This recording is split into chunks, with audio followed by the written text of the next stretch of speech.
Yesterday, I discussed how the Biden administration's wishful thinking has set them up for a foreign policy failure in Central Asia and the Middle East. The likely catastrophe in Afghanistan may well consume the administration and distract from the challenges posed by competition with Russia and China. And the president's meager defense budget proposal suggests his administration isn't taking strategic competition very seriously to begin with. Russia and China have spent years investing heavily in military modernization with a specific eye toward threatening U.S. forces.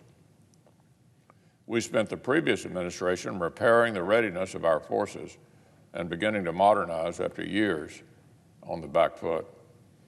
The bipartisan commission concluded we would need sustained increases in defense funding to successfully counter the growing Russia and Chinese capabilities.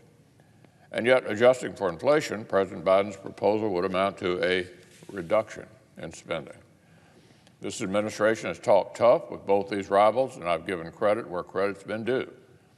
But when the time came to speak in the language that Putin and Xi understand best, money and power, this White House flinched. Just last week, Russia reminded us of the threat it poses to Europe with a massive mobilization of forces on Ukraine's border. NATO allies are already struggling to meet their commitments to collective security. So you have to ask, would declining American spending make Putin more likely or less likely to think twice next time? And what about China?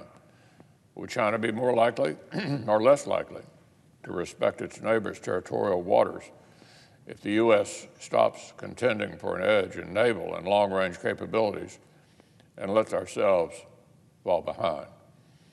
The head of the U.S. Strategic Command reported last week that both Russia and China are modernizing their nuclear arsenals faster than the United States. He warned that if we fail to keep pace, we'll be, quote, at risk of losing credibility in the eyes of our adversaries. Our nuclear triad has preserved the peace for decades, but crucial components are now decades older than the men and women we have operating them.